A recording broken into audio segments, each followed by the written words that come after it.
I used to think my husband was boring, stable, predictable, the kind of man who folds his socks, sets his alarm 10 minutes early, and never forgets trash day.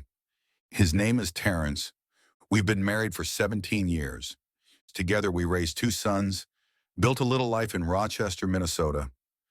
We weren't flashy, no big vacations, no fancy cars, just trust, quiet nights, and routine. Until that routine changed. It started with a business trip. Terrence said he had to go to Indianapolis for a 3-day insurance seminar. Now, I ain't stupid. He'd been on business trips before. He hated them. Always said, ain't nothing but hotel food and strangers talking too much. But this time, he packed like he was going to a beach resort. Brand new cologne, fresh haircut, even ironed his drawers.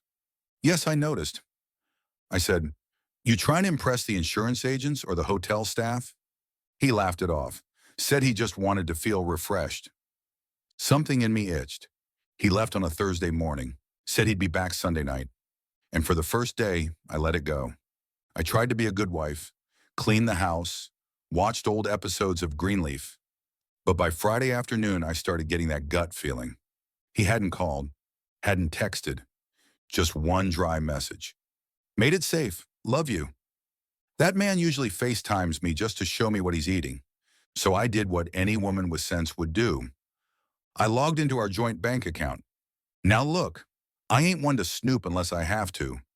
But something told me to check that credit card statement. First transaction, gas station, normal.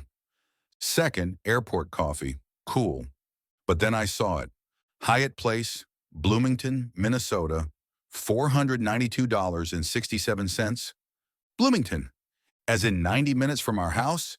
Not Indianapolis, not even out of state. He was right here in Minnesota the whole time. And then I saw something worse. Zara, Mall of America, $189.40. MAC Cosmetics, $74.21. Now, I don't wear MAC, and Terrence doesn't shop at Zara. But I know who does. Her name is Chanel.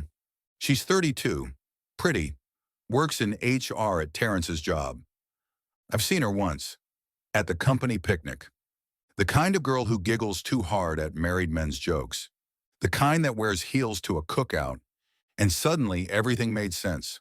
I could have called him, cussed him out, but I wanted proof, something he couldn't lie about. So I did the most dangerous thing a hurt woman can do. I showed up. I drove down to the Hyatt, waited in the parking lot for 2 hours. Then at 6:22 p.m., I saw them. Terrence, wearing that shirt I bought him for our anniversary, and Chanel, in thigh-high boots and a smirk that could slice metal. They walked out, arms touching, laughing like teenagers. She leaned into him like they'd been doing this forever. And when he opened the car door for her, I snapped the photo. Zoomed in on his wedding ring. I didn't confront him at the hotel. I waited until Sunday night when he came home, dragging his little suitcase like he'd been through a war. He kissed me on the cheek. I kissed him back. Then I handed him the phone, the photo, the receipts, the hotel bill, and I said 5 words. Who is she, Terrence? At first he tried to lie, said she was a coworker, said the hotel bill was a business expense, said he only shopped for her because her card was declined. I said, so you're a part-time insurance agent in a full-time charity? He folded and started talking about how he felt neglected, how I've changed, how the spark was gone. I looked at that man, the same man I made oxtails for last week, and I realized he wasn't sorry. He was sorry he got caught. I didn't cry, not then.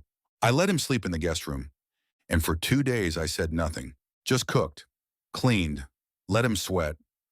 On Wednesday morning, I dropped the kids off at school. Then I went straight to Chanel's job.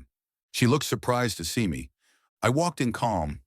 No drama, just handed her an envelope with the receipts, the photo, and a note that said, you can have him, but make sure he's worth what he's about to lose.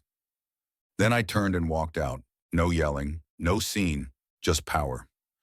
That night, Terrence came home to find all his clothes packed, suitcases by the door, keys changed. He begged, he cried. But I'd already made my peace. You see, betrayal doesn't just break your heart. It breaks your memory. It makes you question every smile, every touch, every promise. And once that's broken, there's no repair. 2 months later, Chanel quit her job. Rumor has it she found out Terrence was texting someone else already, a 25-year-old from the gym. So I guess boring old Terrence wasn't so boring after all. Just sneaky. As for me, I started my own cleaning business. Booked 2 girls' trips, even cut my hair. New me, new peace. And every now and then, when I pass that Hyatt hotel, I don't feel rage, I feel grateful.